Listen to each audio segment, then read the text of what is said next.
7वां दिन, 7वां अध्याय, चंड और मुंड का वध।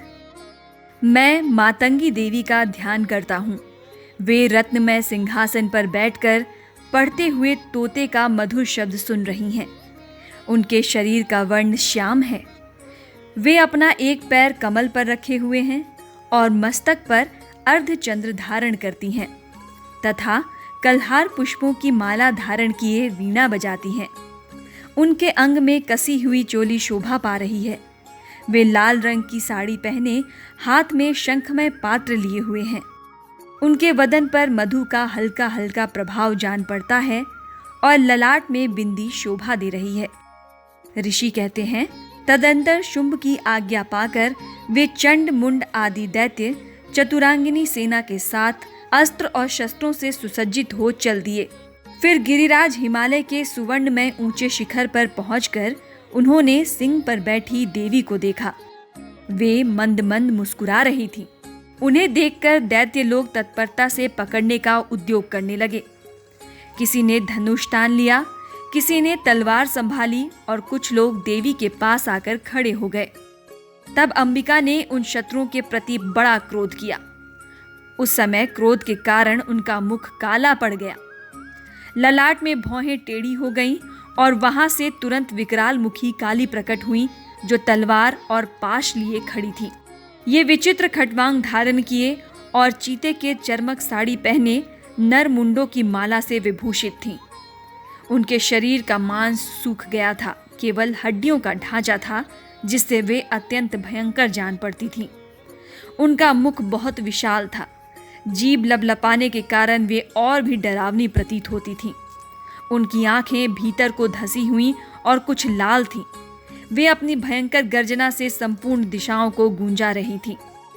बड़े बड़े दैत्यों का वध करती हुई वे कालिका देवी बड़े वेग से दैत्यों की उस सेना पर टूट पड़ी और उन सब को भक्षण करने लगी। हे पार्श्व रक्षकों, अंकुशधारी महावतों, योद्धाओं और घंटा सहित कितने ही हाथियों को एक ही हाथ से पकड़कर मुंह में डाल लेती थी। इसी प्रकार घोड़े, रथ और सारथी के साथ रथी सैनिकों को मुख में डालकर वे उन्हें बड़े भयानक रूप से चबा डालती थीं। किसी के बाल पकड़ लेती, किसी का गला दबा देती, किसी को पैरों से कुचल डालती और किसी को छाती के धक्के से गिराकर मार डालती थीं। वे असुरों के छोड़े हुए बड़े बड़े अस्त्र और शस्त्र मुंह से पकड़ लेती और रोष में भरकर उन्हें दांतों से पीस डालती थीं। काली ने बलवान और दुरात्मा दैत्यों की वो सारी सेना रौंद डाली, खा डाली और कितनों को मार भगाया। कोई तलवार के घाट उतारे गए, कोई खटवांग से पीटे गए और कितने ही असुर दांतों के अग्रभाग से कुचले जाकर मृत्यु को प्राप्त हुए। इस प्रकार देवी ने असुरों की उस सारी सेना को क्षण भर में मार गिराया। ये देख चंड उन अत्यंत भयानक काली देवी की ओर दौड़ा तथा महादैत्य मुंड ने भी अत्यंत भयंकर बाणों की वर्षा से तथा हजारों बार चलाए हुए चक्रों से उन भयानक नेत्रों वाली देवी को आच्छादित कर दिया। वे अनेकों चक्र देवी के मुख में समाते हुए ऐसे जान पड़े मानो सूर्य के बहुतेरे मंडल बादलों के उदर में प्रवेश कर रहे हों। तब भयंकर गर्जना करने वाली काली ने अत्यंत रोष में भरकर विकट अट्टहास किया। उस समय उनके विकराल वदन के भीतर कठिनता से देखे जा सकने वाले दांतों की प्रभा से वे अत्यंत उज्जवल दिखाई देती थीं। देवी ने बहुत बड़ी तलवार हाथ में ले हम का उच्चारण करके चंड पर धावा किया और उसके केश पकड़कर उसी तलवार से उसका मस्तक काट डाला। चंड को मारा गया देख मुंड भी देवी की ओर दौड़ा। तब देवी ने रोष में भरकर उसे भी तलवार से घायल करके धरती पर सुला दिया। महापराक्रमी चंड और मुंड को मरा गया देखकर मरने से बची हुई बाकी सेना भय से व्याकुल हो चारों ओर भाग गई।